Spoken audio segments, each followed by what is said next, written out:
ನಮಸ್ಕಾರ ವೀಕ್ಷಕರೇ, 30 minutes 30 news ವಿಶೇಷ ಬುಲೆಟಿನ್ಗೆ ಸ್ವಾಗತ. ನಾನು ಸೌಮ್ಯ ಮಳಲಿ, ನನ್ನ ಜೊತೆ ಇದ್ದಾರೆ ನನ್ನ ಕಲೀಗ್ ನಾನು ಚೈತ್ರ ರಾಜ್. ಬೆಳಗ್ಗೆಯಿಂದ ಈ ಕ್ಷಣದವರೆಗೆ ಆಗಿರುವಂತಹ ಪ್ರಮುಖ ವಿದ್ಯಮಾನಗಳ 30 ಸುದ್ದಿಯನ್ನು ಒಂದೊಂದಾಗಿ ನೋಡ್ತಾ ಹೋಗೋಣ. ಜೆಡಿಎಸ್ನ ಭದ್ರಕೋಟೆ ಹಾಸನ ಅರಸೀಕೆರೆಯಲ್ಲಿ ಇಂದು ಜೆಡಿಎಸ್ ಸಮಾವೇಶ ನಡೀತಾ ಇದೆ. ಇದೇ ಸಮಾವೇಶದಲ್ಲಿ ಜೆಡಿಎಸ್ ಟಿಕೆಟ್ ಯಾರಿಗೆ ಅನ್ನೋದನ್ನ ಕುಮಾರಸ್ವಾಮಿ ಘೋಷಣೆ ಮಾಡಲಿದ್ದಾರೆ. ಹಾಸನ ಜಿಲ್ಲಾ ಪಂಚಾಯಿತಿಯ ಮಾಜಿ ಸದಸ್ಯ ಬಾಣಾವಾರ ಅಶೋಕ್ ಅವರನ್ನ ಅರಸೀಕೆರೆಯ ಜೆಡಿಎಸ್ ಅಭ್ಯರ್ಥಿಯಾಗಿ ಘೋಷಿಸುವ ಸಾಧ್ಯತೆ ಇದೆ. ಇದೇ ಕಾರಣಕ್ಕೆ ಶಿವಲಿಂಗೇಗೌಡರಿಗೆ ಸಮಾವೇಶಕ್ಕೆ ಆಹ್ವಾನ ನೀಡಿಲ್ಲ. ಸಮಾವೇಶಕ್ಕೆ ಕರೆಯದೇ ಇರೋದಕ್ಕೆ ಶಿವಲಿಂಗೇಗೌಡ ಕಿಡಿಕಾರಿದ್ದಾರೆ.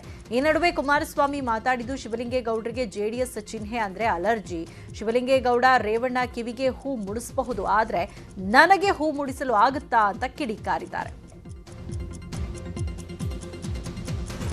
ಈಗ ಕರೆದಿದ್ದಾರೋ ಕರೆದಿರೋ ಆ ಪ್ರಶ್ನೆನೇ ಇಲ್ಲ. ನಾನು ಹೇಳ್ತಕ್ಕಂಥದ್ದು ಇಲ್ಲಿ ನಾನು ಸ್ಪಷ್ಟವಾಗಿ ಹೇಳ್ತೇನೆ. ನಿನ್ನೆ ದಿನ ನಾನು ನೋಡಿದೆ ಅವ್ರ ಹೇಳಿಕೆನ, ಇನ್ವಿಟೇಷನ್ ಹಾಕೊಂಡವ್ರಂತೆ ಕರೆದಿಲ್ಲ ಅಂತೇಳಿ. ಅವರಿಗೆ ಜನತಾದಳದ ಚಿಹ್ನೆ ಅಂದರೆ ಅಲರ್ಜಿ. ಕಳೆದ 3 ವರ್ಷದಿಂದ ಜನತಾದಳದ ಚಿಹ್ನೆ ಹಾಕೊಂಡ್ರೆ ಅವ್ರಿಗೆ ಅಲರ್ಜಿ. ಇನ್ನು ಚಿಹ್ನೆ ಇರೋ ಕಾರ್ಯಕ್ರಮಕ್ಕೆ ಬರೋಕ್ಕಾಗುತ್ತಾ ಅವರು? ಅದಕ್ಕೆ ಡ್ರಾಮಾ ಆಡ್ಕೊಂಡು ತಳ್ಕೊಂಡು ಬರ್ತಾ ಇರೋದು ಅಷ್ಟೇ ತಾನೆ. ರೇವಣ್ಣ ಅವ್ರ ಪಾಪ ಏನೋ ಯಾತಕ್ಕೋ ನಾವೇ ಬೆಳೆಸಿದ್ದೀವಿ, ಇರಲಿ ಜೊತೆಲಿ ಇಟ್ಕೊಳ್ಳೋಣ ಅಂತೇಳಿ ಒದ್ದಾಡಿದ್ರು. ರೇವಣ್ಣ ಅವರಿಗೆ ಹೂ ಮುಡ್ಸೋಕೆ ಹೋಗೋರೆ, ನನಗೆ ಹೂ ಮುಡ್ಸೋಕ್ಕಾಯ್ತದ? ಅವ್ರು ಏನೇನು ಮಾಡ್ತಾರೆ ವಿಧಾನಸೌಧದಲ್ಲಿ ಗೊತ್ತಿರೋ ನನಗೆ. ಹಾಲಿ ಶಾಸಕರಿಗೆ ರೇವಣ್ಣ ಸಾಹೇಬರು, ಪ್ರಜ್ವಲ್ ಸಾಹೇಬರು ಮೊನ್ನೆ ಪತ್ರಿಕಾಗೋಷ್ಠಿಯಲ್ಲಿ ಹೇಳಿದ್ದಾರೆ, ಖುದ್ದಾಗೂ ಹೇಳಿದ್ದಾರೆ, ಶಿವಲಿಂಗೇಗೌಡರೆ JDS ಬಿಟ್ಟು ಕಾಂಗ್ರೆಸ್ಗೆ ಹೋಗ್ಬಿಡಿ, ನಮ್ಮ ಪಕ್ಷದಲ್ಲೇ ಉಳ್ಕೊಳ್ಳಿ. ನಿಮಗೆ ಇವತ್ತು 12ನೇ ತಾರೀಕು ನೀವು ಸಭೆಗೆ ಮುಗಿಯೋವರೆಗೆ ಯಾವಾಗ ಬಂದ್ರೂ ನೀವೇ ಅಭ್ಯರ್ಥಿ. ಸಭೆ ಕುಮಾರಣ್ಣ ಬಂದ್ಮೇಲೆ ಘೋಷಣೆ ಮಾಡ್ತಾರೆ. ಕುಮಾರಣ್ಣ ಬರೋದಕ್ಕೆ ಮುಂಚೆ ನೀವು ಬನ್ನಿ, ನಿಮ್ಮನ್ನೇ ಅಭ್ಯರ್ಥಿಯಾಗಿ ಮಾಡ್ತೀವಿ ಅಂತ ಹೇಳಿದ್ದಾರೆ. ಆದರೂ ಅವರು ಮೋಸ್ಟ್ಲಿ ಉಳಿಯೋ ಯಾವ ಸಾಧ್ಯತೆ ಕಾಣ್ತಾ ಇಲ್ಲ. ತಾವೇ ಮಾಧ್ಯಮರು ಮೊನ್ನೆ ಬಿತ್ತರಿಸಿದ್ದೀರಾ. JDS ಪಕ್ಷದಿಂದ ಯಾರಿಗೇ ಕೊಟ್ಟರು ಗೆಲ್ಲುತ್ತೆ, ನನಗೆ ಅಂತಲ್ಲ. JDS ಪಕ್ಷ ಹಾಸನ ಜಿಲ್ಲೆ JDSನ ತವರೂರು. ಹಾಸನ ಜಿಲ್ಲೆಯಲ್ಲಿ ಬಲವಾಗಿದೆ, 7 ಸ್ಥಾನವನ್ನು ಗೆಲ್ಲುತ್ತೆ. ನಾನಲ್ಲ, ಯಾರೇ ನಿಂತರೂ ಹಾಸನ ಜಿಲ್ಲೆಯಲ್ಲಿ ಅರಸೀಕೆರೆನಲ್ಲೂ ಕೂಡ JDS ಅಭ್ಯರ್ಥಿ ಗೆಲ್ತಾರೆ. ಶಿವಲಿಂಗೇಗೌಡರಿಂದ JDS ಅಲ್ಲ, JDS ಇಂದ ಶಿವಲಿಂಗೇಗೌಡರದು ಅನ್ನೋದನ್ನ ಇನ್ನು 100 ದಿವಸದಲ್ಲಿ ಮತದಾರರು, ಅರಸೀಕೆರೆ ಕ್ಷೇತ್ರದ ಜನತೆ, ಮುಖಂಡರು, ಕಾರ್ಯಕರ್ತರು ತಮ್ಮ ಮಾಧ್ಯಮ. ಇನ್ನು ದಳಪತಿಗಳ ವಿರುದ್ಧ ಅರಸೀಕೆರೆ ಶಾಸಕ ಶಿವಲಿಂಗೇಗೌಡ ಪರೋಕ್ಷವಾಗಿ ವಾಗ್ದಾಳಿ ನಡೆಸಿದ್ದಾರೆ. ಅರಸೀಕೆರೆ ಜೆಡಿಎಸ್ ಸಮಾವೇಶಕ್ಕೆ ನನ್ನನ್ನು ಯಾರು ಕರೆದಿಲ್ಲ, ಸಮಾವೇಶದಲ್ಲಿ ನಾನು ಭಾಗವಹಿಸ್ತಾ ಇಲ್ಲ ಅಂತ ಶಿವಲಿಂಗೇಗೌಡ ಹೇಳಿದ್ದಾರೆ. ಅವರು ಕರೆಯದೆ ನಾನು ಯಾಕೆ ಹೋಗ್ಲಿ? ನಿನ್ನೆ ರೇವಣ್ಣ ಫೋನ್ ಮಾಡಿದ್ರು, ಯಾವುದೇ ಕೆಟ್ಟ ನಿರ್ಧಾರ ಬೇಡ ಅಂತ ಹೇಳಿದ್ರು. ನಾನು ಯಾವುದೇ ನಿರ್ಧಾರವನ್ನ ತೆಗೆದುಕೊಂಡಿಲ್ಲ, ನೀವು ನಿರ್ಧಾರ ತೆಗೆದುಕೊಂಡಿರೋದು ಅಂತ ಹೇಳಿದ್ದೇನೆ. ಅರಸೀಕೆರೆ ಕ್ಷೇತ್ರಕ್ಕೆ ಜೆಡಿಎಸ್ ಅಭ್ಯರ್ಥಿ ಘೋಷಣೆ ಮಾಡುವುದು ಬಿಡುವುದು ಅವರಿಗೆ ಬಿಟ್ಟ ವಿಚಾರ ಅಂತ ಹೇಳಿದ್ದಾರೆ.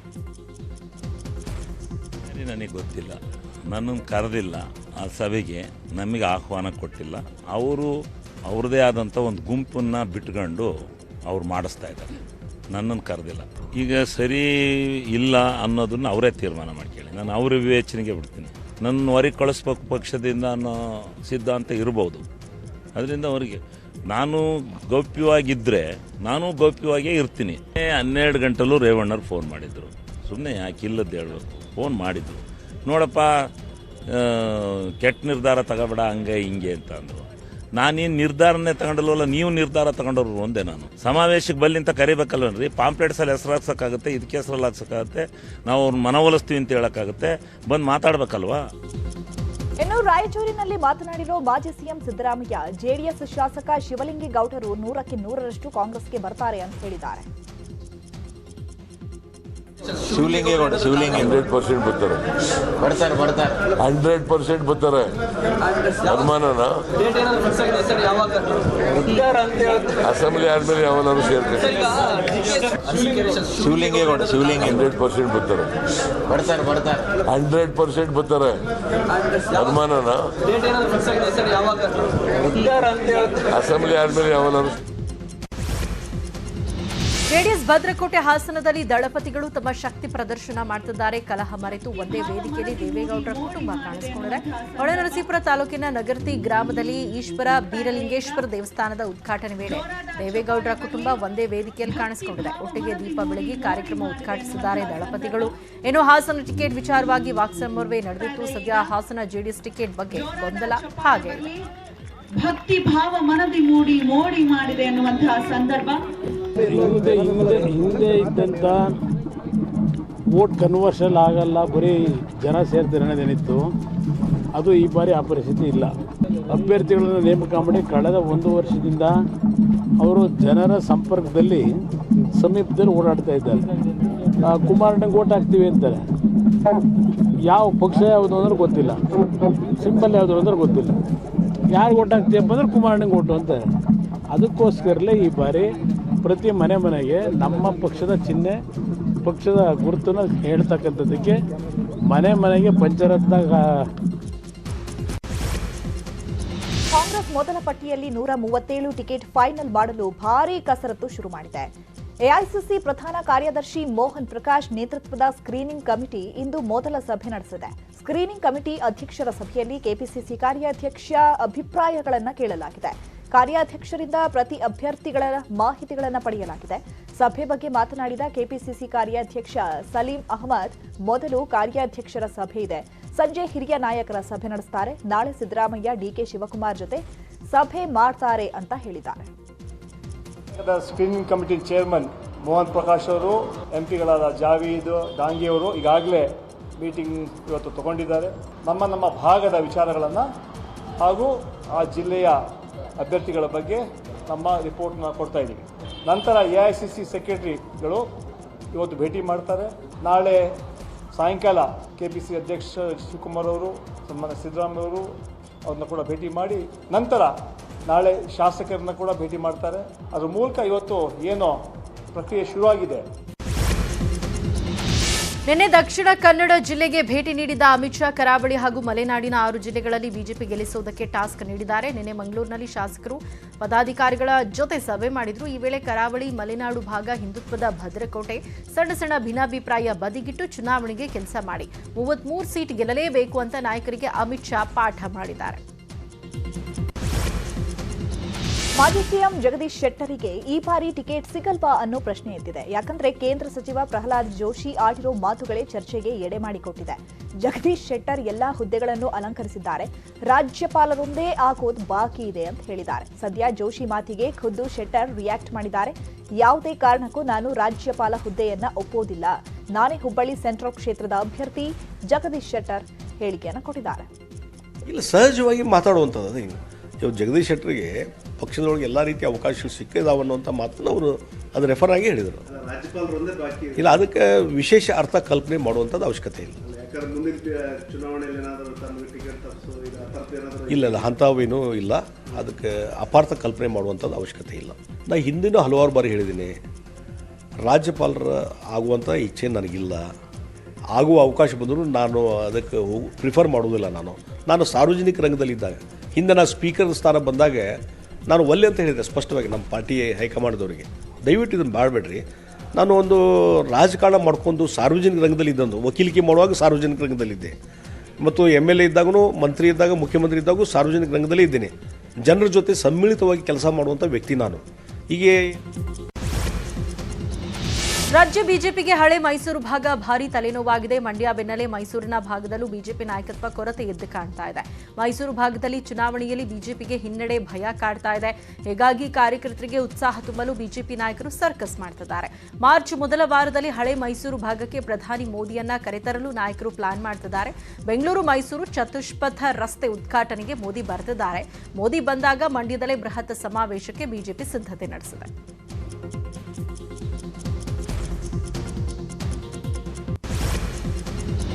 ಬಿಜೆಪಿ ನಾಯಕರ ವಿರುದ್ಧ ವಿರೋಧ ಪಕ್ಷದ ನಾಯಕ ಸಿದ್ದರಾಮಯ್ಯ ಕಿಡಿಕಾರಿದ್ದಾರೆ. ಗೋಡ್ಸೆ, ಸಾವರ್ಕರ್ ಪೂಜೆ ಮಾಡೋದು ನಮಗೇನ್ ಪಾಠ ಹೇಳ್ತಾರೆ, ಮಹಾತ್ಮ ಗಾಂಧಿ ಕೊಂದವರನ್ನ ಪೂಜಿಸೋರನ್ನ ಏನ್ ಮಾಡಬೇಕು ಅಂತ ಸಿದ್ದು ಗುಡುಗಿದ್ರು. ಅಲ್ಲದೆ ಬಿಜೆಪಿಗೆ ಸಂವಿಧಾನದ ಬಗ್ಗೆ ನಂಬಿಕೆ ಇಲ್ಲ, ಬಿಜೆಪಿ ಸಂವಿಧಾನಕ್ಕೆ ವಿರುದ್ಧವಾದ ಪಕ್ಷ ಅಂತ ಟೀಕಿಸಿದ್ರು.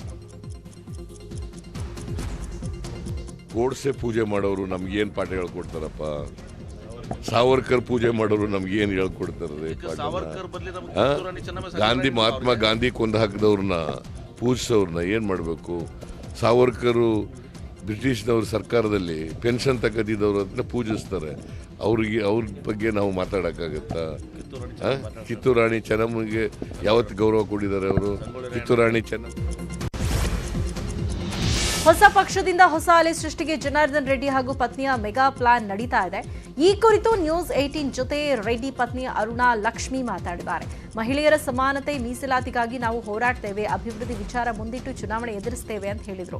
ಅಲ್ಲದೆ ಬಳ್ಳಾರಿ ಸೇರಿ ಇಡೀ ನಾಡಿನ ಅಭಿವೃದ್ಧಿಯೇ ನಮ್ಮ ಗುರಿ, ಬಾವನ ವಿರುದ್ಧ ಗೆದ್ದೇ ಗೆಲ್ತೀನಿ ಅಂತ ಅರುಣಾ ಲಕ್ಷ್ಮಿ ವಿಶ್ವಾಸ ವ್ಯಕ್ತಪಡಿಸಿದರು.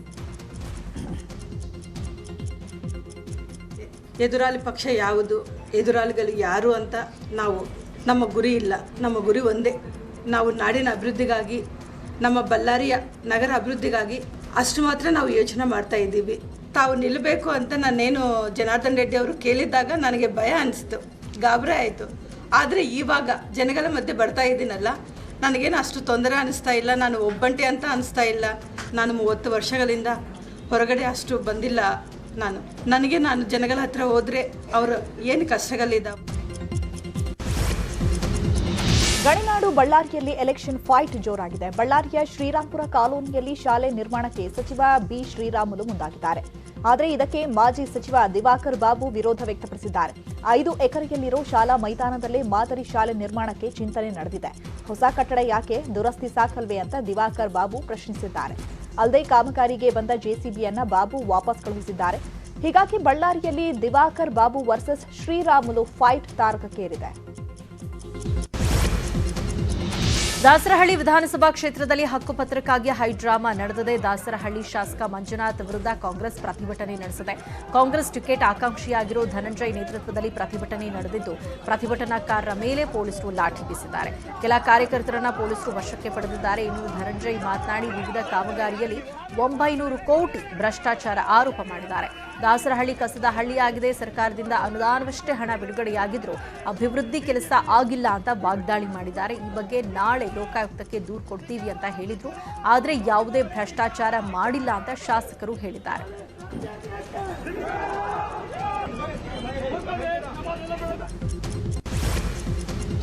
ಶಿವಮೊಗ್ಗ ಜಿಲ್ಲೆಯಲ್ಲಿ ನೂತನವಾಗಿ ನಿರ್ಮಾಣವಾಗುತ್ತಿರುವ ವಿಮಾನ ನಿಲ್ದಾಣಕ್ಕೆ ಯಾರ ಹೆಸರು ಇಡಬೇಕು ಅನ್ನೋ ಗೊಂದಲಕ್ಕೆ ತೆರೆ ಬಿದ್ದಿದೆ. ಮಾಜಿ ಸಿಎಂ ಬಿಎಸ್ ಯಡಿಯೂರಪ್ಪ ತುರ್ತುಗೋಷ್ಠಿ ನಡೆಸಿ ಶಿವಮೊಗ್ಗ ಏರ್ಪೋರ್ಟ್ಗೆ ಕುವೆಂಪು ಹೆಸರು ಘೋಷಿಸಿದ್ರು. ಏರ್ಪೋರ್ಟ್ಗೆ ಯಡಿಯೂರಪ್ಪ ಹೆಸರನ್ನೇ ಇಡಬೇಕು ಅಂತ ಹಲವು ದಿನಗಳಿಂದ ಚರ್ಚೆ ಆಗ್ತಾ ಇತ್ತು. ನನ್ನ ಹೆಸರು ಬೇಡವೇ ಬೇಡ ಅಂತ ಬಿಎಸ್ವೈ ಹೇಳಿದ್ರು. ಇದೇ 27ಕ್ಕೆ ಏರ್ಪೋರ್ಟ್ ಉದ್ಘಾಟನೆ ಆಗಲಿದೆ. ಅವತ್ತೇ ಮಾಜಿ ಸಿಎಂ ಯಡಿಯೂರಪ್ಪ ಅವರ ಬರ್ತ್ಡೇ ಇದೆ. ಪ್ರಧಾನಿ ಮೋದಿ ಕೂಡ ಆಗಮಿಸ್ತಾ ಇದ್ದಾರೆ. ನರೇಂದ್ರ ಮೋದಿಜಿಯವರು 27ನೇ ತಾರೀಕು ಶಿವಮೊಗ್ಗ ವಿಮಾನ ನಿಲ್ದಾಣ ಏರ್ಪೋರ್ಟ್ ಉದ್ಘಾಟನೆಗೆ ಬರುವಂಥದ್ದು ನಿಶ್ಚಿತ ಆಗಿದೆ, ಬರೋಕ್ಕೆ ಒಪ್ಕೊಂಡಿದ್ದಾರೆ. ಆ ದಿವಸ 20ನೇ ಶತಮಾನ ಕಂಡಂಥ ಈ ದೇಶದ ಅತಿ ಶ್ರೇಷ್ಠ ಕವಿ ಸಂತ, ಜ್ಞಾನಪೀಠ ಪ್ರಶಸ್ತಿ ಪಡೆದ ಮೊದಲನೇ ಕನ್ನಡಿಗ, ರಾಷ್ಟ್ರಕವಿ ಎಂಬ ಬಿರುದು ಪಡೆದು ನಮ್ಮ ರಾಜ್ಯದ ಗೀತೆ ಜಯಭಾರತ ಜನನಿಯ ತನುಜಾತೆಯನ್ನು ಅರ್ಪಿಸಿದ ಮಹಾನ್ ರಾಷ್ಟ್ರಭಕ್ತ. ಶಿವಮೊಗ್ಗ ವಿಮಾನ ನಿಲ್ದಾಣಕ್ಕೆ ಶ್ರೀಯುತ ಕುವೆಂಪು ಅವರ ಹೆಸರನ್ನ ಇಡಬೇಕು ಅಂತೇಳಿ ತೀರ್ಮಾನ ಮಾಡಿದ್ದೇವೆ. ಸುಪ್ರೀಂ ಕೋರ್ಟ್ನ ನಿವೃತ್ತ ನ್ಯಾಯಮೂರ್ತಿ ಕರ್ನಾಟಕ ಮೂಲದ ಎಸ್ ಅಬ್ದುಲ್ ನಜೀರ್ ಅವರನ್ನ ರಾಷ್ಟ್ರಪತಿ ದ್ರೌಪದಿ ಮುರ್ಮು ಆಂಧ್ರಪ್ರದೇಶದ ನೂತನ ರಾಜ್ಯಪಾಲರನ್ನಾಗಿ ನೇಮಕ ಮಾಡಿದ್ದಾರೆ. 12 ನೂತನ ರಾಜ್ಯಪಾಲರು ಮತ್ತು ಲೆಫ್ಟಿನೆಂಟ್ ಗವರ್ನರ್ಗಳ ಪಟ್ಟಿಯಲ್ಲಿ ಅಬ್ದುಲ್ ನಜೀರ್ ಹೆಸರಿದೆ. ದಕ್ಷಿಣ ಕನ್ನಡ ಜಿಲ್ಲೆಯವರಾದ ಅಬ್ದುಲ್ ನಜೀರ್ ಸುಪ್ರೀಂ ಕೋರ್ಟ್ ನ್ಯಾಯಮೂರ್ತಿಗಳಾಗಿ ಕಳೆದ ತಿಂಗಳು ಜನವರಿ 4ರಂದು ನಿವೃತ್ತರಾಗಿದ್ದರು. ಸಂವಿಧಾನ ಶಿಲ್ಪಿ ಡಾಕ್ಟರ್ ಬಿಆರ್ ಅಂಬೇಡ್ಕರ್ ಅವರಿಗೆ ಅವಹೇಳನ ಮಾಡಿ ಮೀಸಲಾತಿ ಬಗ್ಗೆ ಕ್ಷುಲ್ಲಕವಾಗಿ ಸ್ಕಿಟ್ ಪ್ರದರ್ಶಿಸಿರುವ ಜೈನ್ ಕಾಲೇಜ್ ವಿರುದ್ಧ ದಲಿತ ಮುಖಂಡರು ಆಕ್ರೋಶವನ್ನು ವ್ಯಕ್ತಪಡಿಸಿದ್ದಾರೆ. ಬೆಂಗಳೂರಿನ ಲಾಲ್ಬಾಗ್ ರಸ್ತೆಯ ಜೈನ್ ಕಾಲೇಜಿಗೆ ದಲಿತ ನಾಯಕರು ಹಾಗೂ ಎನ್ಎಸ್ಯುಐಗೆ ಮುತ್ತಿಗೆ ಹಾಕಿದರು. ಜೈನ್ ಕಾಲೇಜಿನ ಅನುಮತಿಯನ್ನ ಹಿಂಪಡೆಯುವಂತೆ ಆಗ್ರಹಿಸಿದರು. ಜೊತೆಗೆ ಜೈನ್ ಕಾಲೇಜು ಬೋರ್ಡ್ಗೆ ಮಸಿ ಬಳಿದು ಆಕ್ರೋಶವನ್ನು ವ್ಯಕ್ತಪಡಿಸಿದರು. ಪ್ರಕರಣದ ತನಿಖೆ ಜಯನಗರ ಎಸಿಪಿ ಶ್ರೀನಿವಾಸ್ ನೇತೃತ್ವದಲ್ಲಿ ನಡೀತಾ ಇದ್ದು, ಈಗಾಗಲೇ SC/ST ಆಕ್ಟ್ ಅಡಿ ಪ್ರಕರಣ ದಾಖಲಿಸಿ ವಿಚಾರಣೆ ನಡೆಸಲಾಗ್ತಾ ಇದೆ. ಕಾಲೇಜು ಪ್ರಾಂಶುಪಾಲರು, ಡೀನ್, ಕಾರ್ಯಕ್ರಮ ಆಯೋಜಕರು, ನಾಟಕದಲ್ಲಿ ಪಾತ್ರ ಮಾಡಿದ ವಿದ್ಯಾರ್ಥಿಗಳಿಗೆ ಪೊಲೀಸರು ನೋಟಿಸ್ ನೀಡಿದ್ದಾರೆ. ಬೆಳಗಾವಿಯಲ್ಲಿ ಚುನಾವಣೆ ಹೊಸ್ತಿಲಲ್ಲಿ ರಾಜ್ಯ ಸರ್ಕಾರದ ವಿರುದ್ಧ ಕನ್ನಡಿಗರ ಆಕ್ರೋಶ ಭುಗಿಲೆದಿದೆ. ಎಂಇಎಸ್ ಮುಖಂಡ ದೀಪಕ್ ದಳವಿ ಮುಖಕ್ಕೆ ಮಸಿ ಬಳಿದ ಕೇಸ್ಗೆ ಸಂಬಂಧಪಟ್ಟಂತೆ ಸಂಪತ್ ಕುಮಾರ್, ಅನಿಲ್ ದಡ್ಡಮನಿ ಎಂಬ ಕನ್ನಡ ಹೋರಾಟಗಾರರ ವಿರುದ್ಧ ರೌಡಿ ಶೀಟರ್ ಓಪನ್ ಮಾಡಲಾಗಿದೆ. ಈ ನಡುವೆ ಮದುವೆ ಹೊತ್ತಲೇ ರೌಡಿ ಶೀಟರ್ ಓಪನ್ ಮಾಡಿರುವುದಕ್ಕೆ ಸಂಘಟನೆ ಕಾರ್ಯಕರ್ತರು ಪೊಲೀಸರ ವಿರುದ್ಧ ಕಿಡಿಕಾರಿದ್ದಾರೆ. ಕನ್ನಡ ಪರ ಹೋರಾಟಗಾರರ ವಿರುದ್ಧ ರೌಡಿ ಶೀಟರ್ ಓಪನ್ ಮಾಡಿದ್ದಕ್ಕೆ ಎಚ್ಡಿಕೆ ಬೆಳಗಾವಿ ಪೊಲೀಸ್ ಕಮಿಷನರ್ಗೆ ಫೋನ್ ಮಾಡಿ ಮಾಹಿತಿಯನ್ನು ಪಡೆದರು. ರೌಡಿ ಶೀಟ್ ಕ್ಲೋಸ್ ಮಾಡುವಂತೆ ಮಾತುಕತೆ ನಡೆಸಿದ್ದಾರೆ. ಆಕ್ಟಿವಿಟಿ ಲಿಸ್ಟ್ಗಳಿರ್ಬೇಕು. ಅದು ಹಿಂದೆ ಯಾವುದೋ ಒಂದು ಅದನ್ನೆಲ್ಲ ರೌಡಿ ಶೀಟ್ ಹಾಕ್ಬಿಟ್ಟಿದ್ರಂತೆ. ಈಗ ಅದೇನು ಎಲೆಕ್ಷನ್ ತಿಲಕ್ವಾಡಿ ಪೊಲೀಸ್ ಸ್ಟೇಷನಲ್ಲಿ ಏನೋ ಒಂದು ಇದು ಕೊಟ್ಟಿರ್ಬೇಕು, ಬಂದು ಇದು ಮಾಡಬೇಕು ಅಂತ ಅದಕ್ಕೆ ಕಳಿಸ್ಕೊಡ್ತೀನಿ ನೋಡಿ. ಅವನು ರೌಡಿ ಶೀಟ್ರಲ್ಲ.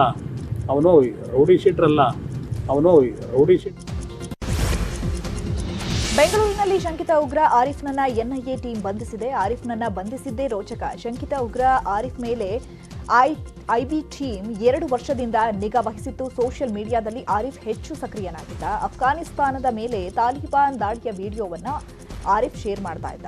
ಧರ್ಮದ ಪರವಾಗಿ ಪೋಸ್ಟ್ ಹಾಕುವವರ ಹೆಸರನ್ನ ಲಿಸ್ಟ್ ಮಾಡ್ತಾ ಇದ್ದಂತೆ. ಲಿಸ್ಟ್ ಮಾಡಿ ಅವರನ್ನ 3-4 ತಿಂಗಳ ಕಾಲ ಅಬ್ಸರ್ವ್ ಮಾಡ್ತಾ ಇದ್ದಂತೆ. ಬಳಿಕ ತಾನೇ ಪ್ರಚೋದನೆ ಕೊಟ್ಟು ತನ್ನತ್ತ ಸೆಳಿತಾ ಇದ್ದಂತೆ. ಅಲ್ಲದೆ ಉಗ್ರರಾದ ಅಖ್ತರ್ ಹುಸೇನ್ ಮತ್ತು ಜುಬಾ ಜೊತೆ ಆರಿಫ್ಗೆ ನಂಟು ಇತ್ತಂತೆ. ಈ ಎಲ್ಲಾ ಮಾಹಿತಿಗಳನ್ನ ಕಲೆ ಹಾಕಿ ಆರಿಫ್ನನ್ನ ಬಂಧಿಸಲಾಗಿದೆ. ಇನ್ನು ಆರಿಫ್ ಫ್ಯಾಮಿಲಿ ಉತ್ತರ ಪ್ರದೇಶದಲ್ಲಿ ನೆಲೆಸಿದೆ. ಆರಿಫ್ ತಂದೆ ಡಾಕ್ಟರ್, ಅಣ್ಣ ಚಾರ್ಟರ್ಡ್ ಅಕೌಂಟೆಂಟ್ ಆಗಿದ್ದಾರೆ. ಧರ್ಮದ ಹುಚ್ಚುತನದಿಂದ ಆರಿಫ್ ಉಗ್ರ ಸಂಘಟನೆಯತ್ತ ಆಸಕ್ತಿ ಬೆಳೆಸಿಕೊಂಡಿದ್ದಾನಂತೆ. ಸದ್ಯ ಎನ್ಐಎ ಟೀಮ್ ಆರಿಫ್ನಿಂದ ಮತ್ತಷ್ಟು ಮಾಹಿತಿಯನ್ನ ಕಲೆ ಹಾಕ್ತಾ ಇದೆ. ಬೆಳಗಾವಿ ಜಿಲ್ಲೆಯ ಗೋಕಾಕ್ ನಗರದಲ್ಲಿ ನಾಪತ್ತೆಯಾಗಿದ್ದ ಉದ್ಯಮಿಯ ಶವ ಪತ್ತೆಯಾಗಿರುವಂಥದ್ದು. 53 ವರ್ಷದ ಉದ್ಯಮಿ ರಾಜು ಜವಾರ್ ಕೊಳವಿ ಕಾಲುವೆಯಲ್ಲಿ ಶವವಾಗಿ ಪತ್ತೆಯಾಗಿದ್ದಾರೆ. ಉದ್ಯಮಿಯನ್ನು ಅಪಹರಿಸಿ ಕೊಲೆಗೈದು ಕಾಲುವೆಯಲ್ಲಿ ಶವ ಎಸೆದಿರುವ ಶಂಕೆ ವ್ಯಕ್ತವಾಗಿದ್ದು, ಗೋಕಾಕ್ ಡಿವೈಎಸ್ಪಿ ನೇತೃತ್ವದಲ್ಲಿ ತನಿಖೆ ತೀವ್ರಗೊಂಡಿದೆ. ಭಾರತದ ಸ್ಪೈಡರ್ ಮ್ಯಾನ್ ಎಂದೇ ಹೆಸರು ಗಳಿಸಿರುವ ಚಿತ್ರದುರ್ಗದ ಕೋತಿರಾಜು ಅಲಿಯಾಸ್ ಜ್ಯೋತಿರಾಜು ಮತ್ತೊಂದು ಸಾಧನೆ ಮಾಡಿದ್ದಾರೆ. ದಕ್ಷಿಣ ಕನ್ನಡ ಜಿಲ್ಲೆಯ ಬೆಳ್ತಂಗಡಿಯ ಪ್ರಸಿದ್ಧ ಗಡಾಯಿಕಲ್ಲು ಬೆಟ್ಟವನ್ನೇರಿದ್ದಾರೆ. ಚಂದ್ಕೂರು ದುರ್ಗಾ ಪರಮೇಶ್ವರಿ ದೇವಿಗೆ ಪೂಜೆ ಸಲ್ಲಿಸಿ ಈ ಸಾಹಸ ಮಾಡಿದ್ದಾರೆ. ಮುಂದಿನ ವಾರ ಮಂಗಳೂರಿನ ಅತಿ ಎತ್ತರದ ಕಟ್ಟಡ ಏರಲು ಪ್ಲಾನ್ ರೂಪಿಸಿದ್ದಾರಂತೆ ಜ್ಯೋತಿರಾಜು. ಬೆಂಗಳೂರು ಹೊರವಲಯದ ಆನೇಕಲ್ ತಾಲೂಕಿನ ಅರಣ್ಯದಂಚಿನ ಹಳ್ಳಿಗಳ ಸುತ್ತಮುತ್ತ ಕಾಡಾನೆಗಳ ಉಪಟಳ ಮುಂದುವರೆದಿದೆ. ತಮಿಳುನಾಡು ಗಡಿ ಗ್ರಾಮಗಳಾದ ಮೆಣಸಿಗನಹಳ್ಳಿ, ಸೋಲೂರು, ಒಣಕನಹಳ್ಳಿ ಸುತ್ತಮುತ್ತ ಕಾಡಾನೆಗಳು ಓಡಾಡ್ತಾ ಇದೆ. ತಮ್ಮ ಹೊಲ ಗದ್ದೆಗಳ ಬಳಿ ಕಾಡಾನೆ ಬರದಂತೆ ರೈತರು ಬೆಂಕಿ ಹಾಕಿದ್ದಾರೆ.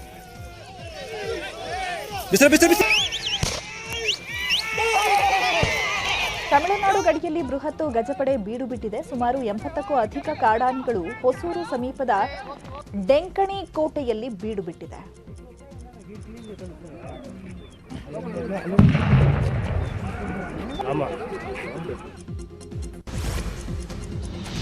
ಕೇರಳದಲ್ಲಿ ವಧು ಮದುವೆ ಸೀರೆಯಲ್ಲೇ ಪರೀಕ್ಷಾ ಕೇಂದ್ರಕ್ಕೆ ಎಂಟ್ರಿ ಕೊಟ್ಟಿದ್ದಾರೆ. ವಿದ್ಯಾರ್ಥಿನಿ ಲಕ್ಷ್ಮಿ ಅನಿಲ್ ಮದುವೆಯ ದಿನದಂದು ಮೆಡಿಕಲ್ನ ಪ್ರಾಕ್ಟಿಕಲ್ ಎಕ್ಸಾಮ್ ಇತ್ತು. ಹೀಗಾಗಿ ಮದುವೆ ಸೀರೆಯಲ್ಲೇ ಬಂದು ವಧು ಎಕ್ಸಾಮ್ ಬರೆದಿದ್ದಾಳೆ. ಈ ವಿಡಿಯೋ ಸೋಷಿಯಲ್ ಮೀಡಿಯಾದಲ್ಲಿ ವೈರಲ್ ಆಗಿದೆ.